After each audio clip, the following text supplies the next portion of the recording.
aux cord and crank up the vault drive seat. Sit back, relax, and enjoy the ride. It's time for Figgy's Mixtape, presented by Sheriff Injury Lawyers, the official personal injury law firm of the Houston Texans, on Sports Radio 610. Yes, it is the Mixtape presented by Sheriff Injury Lawyers on Sports Radio 610. Hurt in the accident? Injured? Don't wait. Visit callthesheriff.com today. Happy Friday to everyone out there. Before I get to the mixtape, just want to give another shout out to our guy Ben Gary. Yeah, absolutely. Producer Payne Pendergast. He's been doing that show specifically for like 6 years, I think, since COVID. Yeah. And been doing a damn good job at it, and just want to salute to him for working so hard. He'll still be around at the station, but he'll be doing a lot of game day Texan stuff like he usually do. So just want to give a salute to him, man. 15 years, huh? 15 years he's been around here. Whew. Yeah, still counting, still going, man. That's awesome. And by the way, his dad is a radio legend too. I think his dad is in the Texas Radio Hall of Fame. Didn't know that. Wow. Yeah. I forgot his dad. Now I meant to ask him that because it was one time he specifically took off because he had to go. He was going inducted. Yep. Yeah. Yep. So he was born into radio a little bit, man. So again, salute to Ben Gary for that. No salute to this person. So Lopez, do you keep a lot of stuff in your backyard, just random stuff in the backyard? Not a run tight ship back there. Really? I mean, I have stuff like a couch, barbecue pit, grill, oyster, pizza oven. Got expensive stuff in my backyard. What's your address? No, man, that was too long a list right there. Yeah. Somebody gonna hop that fence. Yeah, he's got all the grills. Yeah. So it sounds like it's a lot of stuff to take from your backyard. Yes, let's keep that to ourselves. Yeah, so I wonder if you figured this might be something they can take here. Let's go to 11 Alive News in Georgia with this story. Caught on camera, you can see who the homeowner says is a thief cutting the pump from her HVAC unit to her home in the middle of the day on Saturday. Then in this video, you can see the man lifting up the cage that surrounded her HVAC unit after he loosened it up using a car jack. And shortly after that, you can see him loading that HVAC unit into the back of his SUV. And the homeowner says this is the second unit he's stolen in the span of a month. Yep. I always feel like someone's watching me. It's scary. I don't feel comfortable in my home. The kicker here, Shanador McLean, the woman who you just heard from, says she just moved into that Decatur home on June 5th. Then by June 11th, he stole that first unit.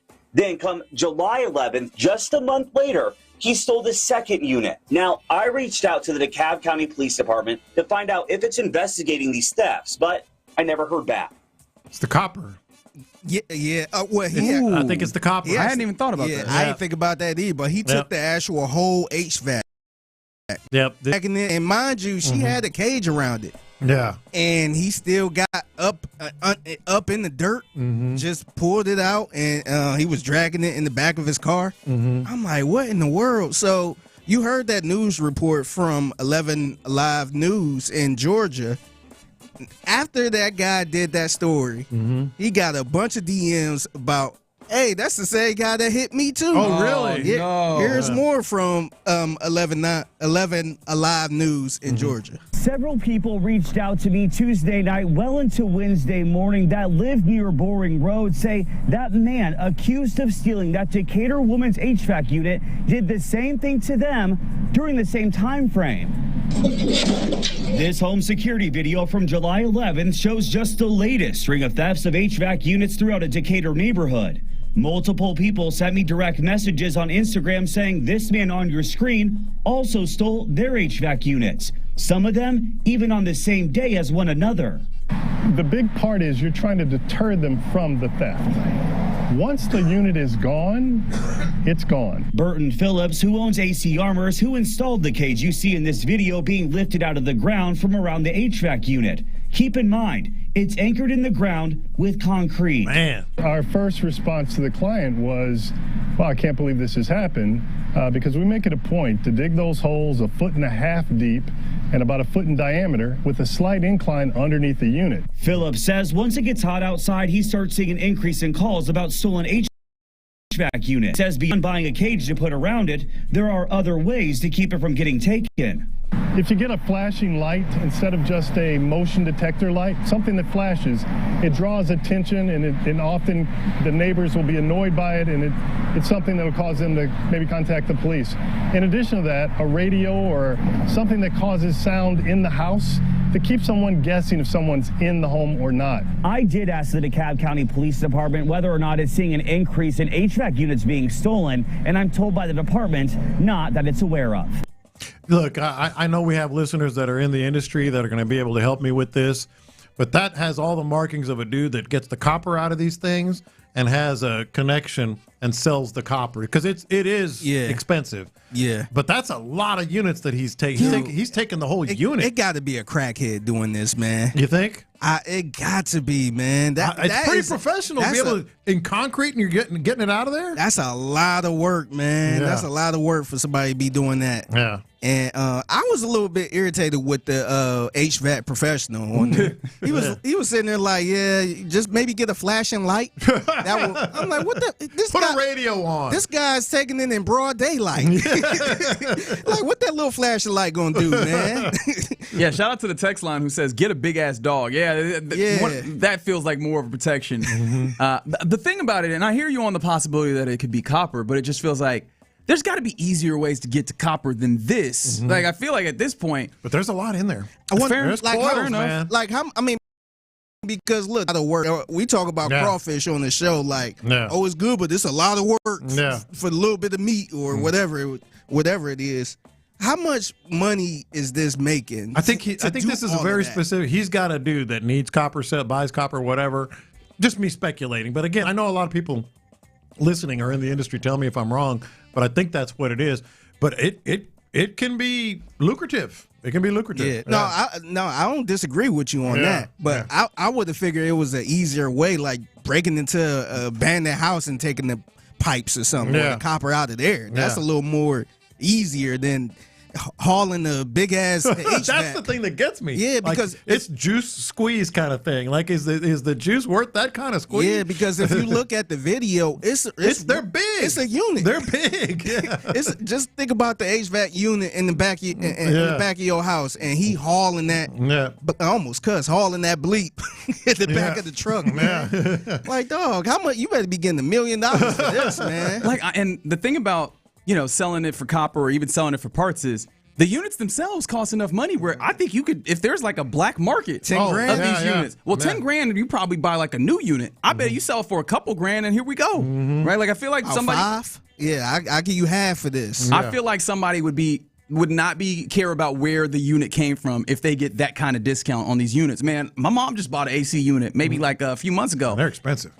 Yeah. The people that do not finance them are rich because everybody finances them. They cost so damn much. Yeah. I ain't gonna lie to one that like, oh, you selling that for $5,000? I'll get it. I'll think about it. I might consider it, to be honest. Mm-hmm. Don't give a damn if it was stolen. Yeah. It's the mixtape presented by Sheriff Injury Lawyers on Sports Radio 610. Was it yesterday where we were talking about was the question of the day, things that are dumb? Correct. Yes. And somehow we on the conversation of kids on a leash. Yes. And Lopez started giving the speech about how you ready, buckle up. Oh God. How you should discipline your kids and all that type of stuff. Buckle up, Figgy. I wonder how you feel about this one right here. So it's an owner, I want to say, of a Chinese restaurant in the Bay Area. Mm-hmm. He decided to come up with a rule for parents who don't really control their kids in the restaurant. Oh, wow. And here's CBS News with the story. I see inviting people like you to my restaurant as inviting my guests and into my home. I expect people to treat that with the respect that visiting someone's home would entail. There's a child lying there getting their diapers changed right next to another customer who looked mortified. The sight and smell ruined most appetites that night, but it was just one of several incidents Shui paid the price for. It's not about that $5 broken teacup. It's about the fact that you came into here not respecting the rules, you let your child play around, they cause some sort of damage, you should be directly responsible. A lot of people very quietly tell me that they support this policy because they don't want to be seen as nosy or, to other parents. That's not the case for Jacqueline Grubb, who came to the restaurant for the first time after learning about the policy. So when someone actually stands up and says something like this, it's admirable. And we need more of him throughout the United States being that way. And he can actually cook good food. For example, this was a Chuck E. Cheese, we wouldn't have the same expectations, but I'm just letting people know, hey, maybe there was a misunderstanding. You can't blame the kids. You really can't blame the kids. Kids are kids. Kids will be loud, kids will cry. It's okay, but it's up to the parents to make the appropriate response. It may seem bold in an industry where the customer is always right, but at the House of Shui, the hope is to put proper parenting back on the table. So for those who don't know, he is fining these parents for their kids being out of control in this restaurant. They have to pay for the cup or whatever. Is he fining them? Okay, one question. How nice of a restaurant would you say this is? Did you see, were there images of it? It looked like a decent Chinese food restaurant, like a place we would go to, kind of similar to the place we went to in San Francisco. Sam Woes. Yeah, somewhat like that, yeah. All right, and you like to say, what are you doing? Yeah. What are you doing changing a diaper in the restaurant? That's number one. You just got to get Actually, kicked it might be number two, but anyway. All right. Very good. You got to get kicked out for that. Yeah, that alone, build the man a statue if he got on them for that, because that is, what are you doing? There's a bathroom. Go to the bathroom. Go to your car. But just in general, if I had to say yes or no, I support him, I would say yes. But I think there's also some give and take you gotta have here as a restaurant owner. Yeah. I think so. And it sounds like he do, consider some give and take. He mentioned it'd be totally different if it was Chuck E. Cheese or something like that. Yeah. But sometimes when you go to these restaurants, man, these parents don't be controlling their kids at all. 100%. Like, it was a couple times I was sitting there eating, and a kid just walked up to me like I was the dad or something. I'm just like, hey, he was like trying to get stuff off the table. I'm like, whoa. Yeah. And the parent ain't doing nothing. I'm like, yo, get your kids. Mm-hmm. But yeah. It's a parenting issue. Yeah. I mean, agreed. Yeah. Clearly. Mm-hmm. It seems like there's enough people who appreciate this to where it's going to be beneficial, right? I think so. There's definitely going to be some people that don't. Mm-hmm. You just got to do the math on. Those people have their kid on a leash. Yeah. There you go. Yeah. And so, does the math work out? Like, I have no idea. I have no idea how many people would be upset about this versus the people that are like, yeah, I love that. Yeah. And so, best of luck to him, though. I can't blame him. I cannot blame him for being like, hey, I really don't. I would like this to be a space that is a lot less chaotic because people can't keep control of their kids. And the way he put it, he was like, hey, this is my restaurant, and, it's like coming into my house, and I don't want your kids doing all this stuff, and you ain't really controlling them. So, yeah, I give a salute to that guy. All right, real quick, I'll get y'all out of here on this. A couple rest in pieces. Rest in peace to Hal Williams. I think he passed away yesterday. Actor, he played on Sanford and Son. He was the black cop on Sanford and Son. A lot of people know him from 227. He was the dad on there. I want to say his name was Jenkins. I don't remember. I think they call him Jenkins. But rest in peace to him. Rest in peace to Brenda Fricker. And you're probably wondering, who is this? I am. She is the pigeon lady from Home Alone 2. Oh, really? Yeah. It's a great scene. A couple of scenes. Yeah. No, she played a good part in that. And I did not know honestly, I haven't seen anything else with her in it. But apparently she got an Oscar. She got an Oscar, I don't think for Home Alone, but in another movie that I can't remember what it was. But rest in peace to her. And also rest in peace to the Nissan Altima. Yeah, they're done with them. Yes. So 2026 is the last one they are making. They are discontinuing them. So definitely rest in peace to the Nissan Altima, the ultimate baby mama car. we really is. Yeah, that is really baby mama car. I know the women gonna be terrified over this, man. What I wonder is, what are they replacing that? What is that, full size, I guess, vehicle with in their lineup? Because that's just going to become the new one, isn't it? It'll be the Altima, but not in name. Yeah. And so I will still call it the Altima in honor of Yeah. My Left Foot, 1989. That's what it was. I think she got the Oscar. She won the Oscar, Best Supporting Actress. Go figure. Good film. I remember that movie. You haven't seen it? Mm-mm. I think you'd like it. Okay. It's a film. It's not a movie. It's a film. I'm actually glad you brought that up. Yeah. You're in the loop right here on Sports Radio 610. Another fantastic edition of the Mixtape. You can catch every weekday at 1:20 p.m. here on these airwaves. Appreciation to Figgy Fig. If you see anything Mixtape worthy, hit him up on social media at the Figgy Fig.